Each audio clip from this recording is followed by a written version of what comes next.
IPL 2024 का match number 59 खेला जाएगा चेन्नई सुपर किंग्स और गुजरात टाइटंस के बीच में। यह मुकाबला खेला जाएगा गुजरात के घर यानी अहमदाबाद के नरेंद्र मोदी स्टेडियम में। इस मुकाबले से पहले आपको पिच रिपोर्ट, वेदर रिपोर्ट, दोनों टीमों के हेड टू हेड आंकड़े और साथ ही साथ दोनों ही टीमों की संभावित प्लेइंग 11 भी बताएंगे, तो वीडियो को आप एंड तक जरूर देखिएगा। वीडियो पसंद आए तो इसे लाइक भी जरूर कर लीजिएगा। आईपीएल 2024 अब खत्म होने की कगार पर है। अब सेकंड फेज जो है वो सेकंड फेज भी अब अपने सेकंड फेज की तरफ बढ़ चला है। अब कुल लीग मैचों के 10-12 लीग मैचेस बचे हुए हैं। 70 मुकाबले होने हैं लीग स्टेज के, उसके बाद प्लेऑफ्स होंगे। 59वां मुकाबला खेला जाएगा अहमदाबाद के नरेंद्र मोदी स्टेडियम में और यह मैच खेला जाएगा दो टीमों के बीच में यानी गुजरात टाइटंस और चेन्नई सुपर किंग्स के बीच में। इन दोनों ही टीमों का जब आमना सामना हुआ है तो एक इंटरेस्टिंग मुकाबला हमें देखने को मिला है। फिर चाहे पिछले सीजन का फाइनल मुकाबला हो जिसमें चेन्नई सुपर किंग्स ने आखिरी ओवर में बहुत ही धमाकेदार अंदाज से अपने नाम जीत हासिल कर ली थी। उस मुकाबले के बाद दोनों ही टीमें एक बार और आमने सामने आ चुकी है यानी इस सीजन एक बार और इन दोनों ही टीमों की भिड़ंत हो चुकी है और उस मुकाबले में 63 रनों से चेन्नई सुपर किंग्स ने धमाकेदार जीत हासिल की थी। तो यानी गुजरात टाइटंस पिछले 2 मुकाबले चेन्नई सुपर किंग्स से हार चुकी है, लिहाजा गुजरात टाइटंस की कोशिश होगी कि वो उन दोनों ही हार का बदला ले, साथ ही साथ चेन्नई सुपर किंग्स के लिए प्लेऑफ्स में पहुंचने की जो राह है उसे मुश्किल बनाए, क्योंकि चेन्नई सुपर किंग्स क्वालिफिकेशन की दहलीज पर है। चेन्नई सुपर किंग्स की बात करें तो 11 मुकाबलों में 8 जीत से बस 2 जीत दूर है। अभी कुल 6 जीत दर्ज कर ली है 11 मुकाबलों में। बचे 3 मुकाबलों में 2 मुकाबले जीतने हैं चेन्नई सुपर किंग्स को और अगर 2 मुकाबले जीत जाती है सीएसके तो फिर सीएसके क्वालिफाई कर जाएगी। वहीं गुजरात टाइटंस की बात करें तो गुजरात टाइटंस पॉइंट्स टेबल में नीचे है, सबसे नीचे है और यह पहली बार हुआ है आईपीएल 2022 से, यह पहली बार हुआ है जब गुजरात टाइटंस बॉटम पर पहुंची है टॉप 4 में। पहले सीजन तो खिताब जीता था और पिछले सीजन भी जो है टॉप 2 में बनी हुई थी टीम और इस सीजन टीम शुभमन गिल की कप्तानी में बहुत ज्यादा खराब प्रदर्शन कर रही है। इस सीजन ऑलमोस्ट बाहर है, बस जब टीमें क्वालिफाई कर जाएंगी तो फिर वो ऑफिशियली एलिमिनेशन का जो मार्क है वो भी लग जाएगा। अभी टीम ऐसे सिचुएशन में पहुंच चुकी है जहां से क्वालिफाई किसी भी हाल में नहीं कर पाएगी। किसी भी हाल में गुजरात टाइटंस क्वालिफाई नहीं कर पाएगी। बस गुजरात टाइटंस एक ही चीज कर सकती है, as a matter of fact 2 चीजें कर सकती है। एक, अपने होम क्राउड को एक बेहतरीन यादें दे। इस सीजन वैसे कुछ खास हुआ नहीं है गुजरात टाइटंस से, तो इस मुकाबले में सीएसके को हराकर कुछ एक पल दे, खुशी के पल दे। वहीं दूसरी चीज ये कर सकती है कि सीएसके का काम खराब कर सकती है। हम तो डूबेंगे, तुम्हें भी ले डूबेंगे, जो आरसीबी ने किया है इस सीजन, जो मुंबई इंडियंस ने किया है इस सीजन, जो सनराइजर्स हैदराबाद ने लखनऊ सुपर जायंट्स के साथ किया। 10 ओवर से पहले रन चेस करके नेट रन रेट बहुत ज्यादा गिरा दिया, तो भाई वही काम कर सकती है गुजरात टाइटंस। अब बात करते हैं पिच की। अहमदाबाद के नरेंद्र मोदी स्टेडियम में यह मुकाबला खेला जाएगा और अहमदाबाद का Narendra Modi stadium batting friendly pitch consider किया जाता है। काली मिट्टी से बनी है यह पिच और यहां पर स्पिनर्स के लिए रन रोकना आसान नहीं है। स्पिनर्स बहुत कहते हैं ना कि रेगुलर इंटरवल में रन देते रहेंगे। बहुत बड़ा ग्राउंड है तो भाई चौके छक्के ना भी लगे, सिंगल डबल तो आते ही रहेंगे। तेज गेंदबाजों को जरूर थोड़ी बाउंस मिलेगी जिससे वो बल्लेबाजों को परेशान कर सकते हैं। तो भाई बैटिंग फ्रेंडली पिच है, यहां पर किसका कैसा प्रदर्शन रहेगा ये तो मैच के वक्त हमें पता चलेगा। वहीं अगर हम पिच रिपोर्ट ग्राफिक्स के माध्यम से देखें तो अहमदाबाद के नरेंद्र मोदी स्टेडियम में बल्लेबाजों का दबदबा साफ तौर पर देखने को मिलता है। यहां के पिच पर गेंदबाजों के लिए कुछ खास नहीं है, ऐसे में यहां हाई स्कोरिंग मुकाबला देखने को मिल सकता है। नरेंद्र मोदी स्टेडियम की पिच काली मिट्टी की होने की वजह से यहां की पिच पर स्पिन गेंदबाजों के लिए रन रोकना आसान नहीं होता है। वहीं तेज गेंदबाजों को थोड़ी बाउंस मिलती है जिससे वो बल्लेबाजों को खूब परेशान कर सकते हैं। अब शुक्रवार को यह मुकाबला खेला जाना है। शुक्रवार को शाम 7:30 बजे से यह मैच खेला जाएगा। ऐसे में आपके मन में सवाल है कि भाई शुक्रवार को मौसम कैसा रहेगा, क्योंकि गुरुवार को बारिश की चेतावनी जारी की गई थी, तो क्या शुक्रवार को भी बारिश होगी। तो आपको बता दें, मौसम विभाग ने जो जानकारी दी है उसके मुताबिक बारिश की संभावना न के बराबर जताई गई है, लेकिन मौसम बहुत ज्यादा गर्म रहने वाला है। 41 डिग्री के आसपास टेम्परेचर का अनुमान है, तो वहीं शाम को ये घटकर 28 डिग्री के आसपास पहुंच जाएगा। ह्यूमिडिटी बहुत ज्यादा रहने वाली है, जो हाल फिलहाल के दिन रहे उसकी तुलना में ह्यूमिडिटी बहुत ज्यादा होने वाली है। शुक्रवार को मैच वाले दिन अहमदाबाद में तापमान 41 डिग्री के आसपास रहेगा। हालांकि जैसे जैसे मैच आगे बढ़ेगा तापमान में थोड़ी कमी आएगी। मैच के अंतिम पड़ाव में आते आते तापमान 28 डिग्री तक जा सकता है। बारिश की कोई संभावना नहीं है, जबकि ह्यूमिडिटी 37 डिग्री से अधिक होने की उम्मीद है।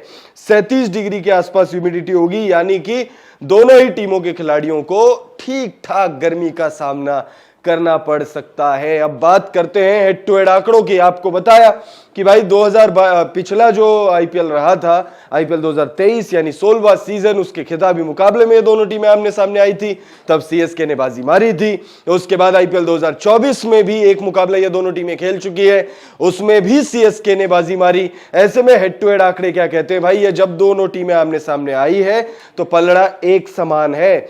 6 मुकाबले इन दोनों ही टीमों के बीच में अब तक हो चुके हैं आईपीएल 2022 से लेकर अब तक, और इन 6 मुकाबलों के बाद आप देखेंगे कि भाई दोनों ही टीमें एक बराबर मैच जीतने में कामयाब हुई है। 3 मुकाबले सीएसके ने जीते हैं, तो वहीं 3 मैचों में जीत गुजरात टाइटंस की हुई है। ऐसे में इस मुकाबले को जीतकर गुजरात टाइटंस जहां अपना दबदबा कायम करना चाहेगी, टूर्नामेंट से बाहर हो चुकी है, दबदबा तो खैर कायम किया जा सकता है, तो वहीं सीएसके वाले चाहेंगे महेंद्र सिंह धोनी, ऋतुराज गायकवाड़, रविंद्र जडेजा, मोइन अली, मिचेल सेंटनर, शिवम दुबे, अजिंक्य रहाणे ये चाहेंगे कि भाई हमने गुजरात को फाइनल में हराया है, हमने गुजरात को उसके बाद हराया है, हम लगातार गुजरात को तीसरे मैच में हराना चाहते हैं। अब कौन सी टीम जीतेगी कमेंट करके आप हमें बताइए। भाई पिच रिपोर्ट देख ली, वेदर रिपोर्ट आपने देख लिया, अब तक वीडियो में आपने हेड टू हेड आंकड़े भी देख लिए। अब बात करते हैं भाई संभावित प्लेइंग 11 की कि भाई किस तरीके का प्लेइंग 11 हो सकता है। सीएसके के 2 स्टार गेंदबाज जो हैं वो मौजूद नहीं है। ऐसे में सीएसके किस टीम के साथ जाएगी या कौन कौन से बदलाव हो सकते हैं, उन पर नजर डालते हैं।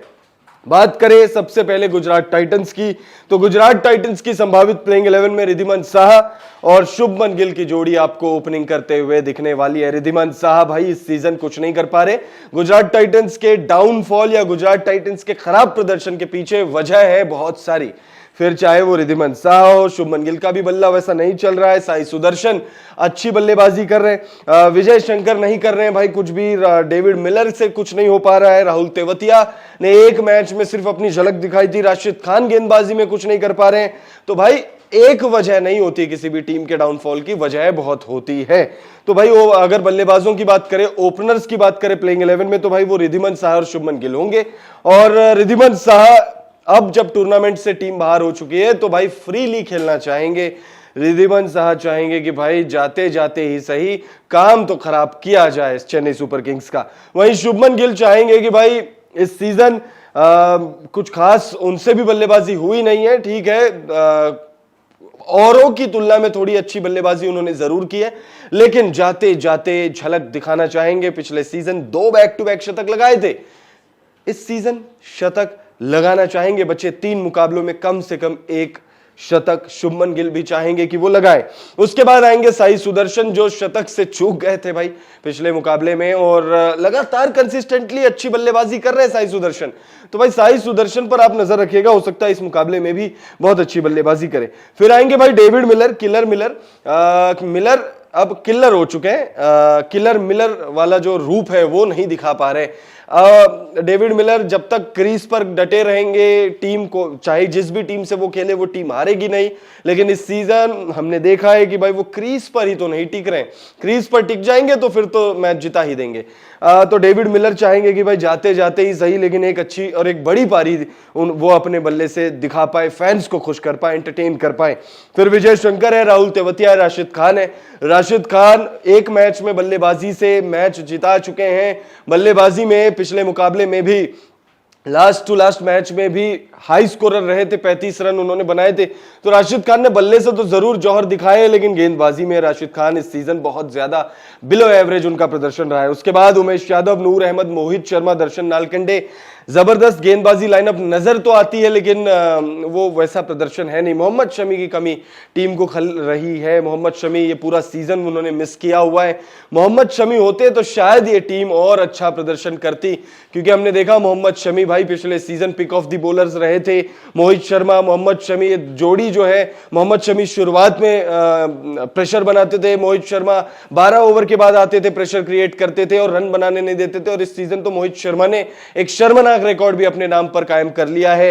एक मैच में, एक आईपीएल मैच में सबसे ज्यादा रन कंसीड करने का रिकॉर्ड अब मोहित शर्मा ने इस सीजन अपने नाम कायम कर लिया है। वहीं अगर बात हम सीएसके की करें तो चेन्नई सुपर किंग्स थोड़ी सी इंजरी से भी परेशान है, बहुत सारी चीजें हैं, मसले हैं, लेकिन बावजूद उसके ऋतुराज गायकवाड़ जैसे तैसे प्लेऑफ्स में बने हुए हैं, प्लेऑफ्स की रेस में बने हुए हैं, टॉप 4 में बने हुए हैं।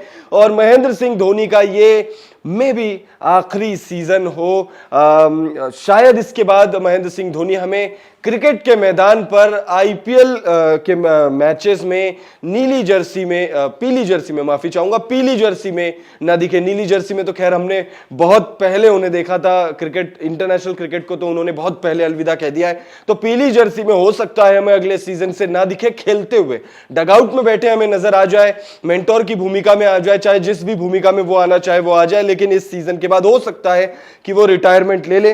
तो ऋतुराज गायकवाड़ एंड कंपनी चाहेंगे कि भाई थाला को एक अच्छी विदाई वो दे, तो ऋतुराज गायकवाड़ आएंगे, ओपनिंग करेंगे और भाई बहुत जबरदस्त बल्लेबाजी कर रहे हैं। कैसे पता नहीं, लेकिन भाई 500 से ज्यादा रन उन्होंने लगा दिए। अगर आप शुरुआत में ऋतुराज गायकवाड़ की बल्लेबाजी देखो तो शुरुआत में बहुत डिप था, फिर एक शतक आया, एक 98 रनों की पारी आई, एक 63 रनों की पारी आई। भाई 3 पारियों के दम पर वो 500 से ज्यादा रन पार कर गए। उसके बाद अजिंक्य रहाणे ओपनिंग करते हुए आपको दिखेंगे। अजिंक्य रहाणे से एक बड़ी पारी ड्यू है भाई, ड्यू है। पिछले सीजन अच्छी बल्लेबाजी थी, इस सीजन भी प्लेइंग 11 में मौका मिल रहा है लगातार, लेकिन बावजूद इसके वो परफॉर्म नहीं कर रहे। हो सकता है इस मुकाबले में एक अच्छी बल्लेबाजी वो कर जाए। डैरेल मिचेल आएंगे प्लेइंग 11 में, गेंद बल्ले दोनों ही डिपार्टमेंट संभालते हैं। मोइन अली दोनों ही डिपार्टमेंट संभालते हैं। शिवम दुबे भाई T20 वर्ल्ड कप 2024 में नाम आए, इसके लिए बहुत अच्छा प्रदर्शन किया, और जब नाम आया तो क्या किया, 2 गोल्डन डक दे गए। हालांकि चेन्नई सुपर किंग्स को उसका उतना खास खामियाजा नहीं भुगतना पड़ा, लेकिन व्हाट इफ उन दोनों ही मैचों में हार मिली होती, व्हाट इफ उन दोनों ही मैचों की वजह से टीम का मोमेंटम गिर जाता। लेकिन अच्छी बात यह है कि चेन्नई सुपर किंग्स जैसे तैसे रेस में अब भी बनी हुई है। उसके बाद आएंगे भाई सर जडेजा गेंद और बल्ले दोनों ही डिपार्टमेंट संभालते हैं, और भाई अब तो लेटली वो बल्लेबाजी में भी अच्छा प्रदर्शन कर रहे हैं, गेंदबाजी में भी अच्छा उनका प्रदर्शन रह रहा है। फिर आएंगे भाई थाला, number 7, the man, the myth, the legend Mahendra Singh Dhoni. अब वो कितनी देर के लिए आएंगे ये नहीं पता, वो 1 बॉल के लिए भी आ सकते हैं, 1 ओवर के लिए भी आ सकते हैं, 2 ओवर के लिए भी आ सकते हैं, 3 ओवर के लिए भी आ सकते हैं। भाई टीम का कप्तान चाहे कोई भी हो, लेकिन कप्तान तो महेंद्र सिंह धोनी है। आएंगे और जितने भी देर के लिए आएंगे, फैंस को एक चौका छक्का तो वो दिखाएंगे जरूर, क्योंकि हम देख रहे हैं कि भाई वो एक चौका तो लगा ही रहे। वो एक मैच आप छोड़ दीजिए जिसमें उन्होंने सिर्फ 1 रन ही बनाए थे। फिर आएंगे मिचेल सेंटनर की अब इंक्लूजन हुई है टीम में। शार्दुल ठाकुर, दीपक चाहर का नाम लिखा है। दीपक चाहर पिछला मैच खेले नहीं थे, उससे पिछले मैच में सिर्फ उन्होंने 1 या 2 बॉल गेंदबाजी की थी, उसके बाद वो मैदान से बाहर चले गए थे। तो भाई अगर पूरी तरह फिट हो जाते हैं तो भाई वो आएंगे। और फिर आएंगे रिचर्ड ग्लीसन मुस्तफिजुर रहमान की जगह टीम में शामिल किए गए हैं। मुस्तफिजुर रहमान प्लेइंग 11 से बाहर हो गए हैं, तो उनकी जगह रिचर्ड ग्लीसन आएंगे। आपको सिमरजीत सिंह भी प्लेइंग 11 में दिख सकते हैं, इंपैक्ट सब्स्टिट्यूट के तौर पर वो खेलते हुए नजर आ सकते हैं। पिछले मुकाबले में उन्होंने 2 विकेट चटकाए थे, तो सिमरजीत सिंह पर भी आप नजर रखिएगा। फिलहाल इस वीडियो में इतना ही। कमेंट करके आप बताइए गुजरात और सीएसके के बीच मैच नंबर 59 कौन सी टीम जीतेगी। Thank you so much.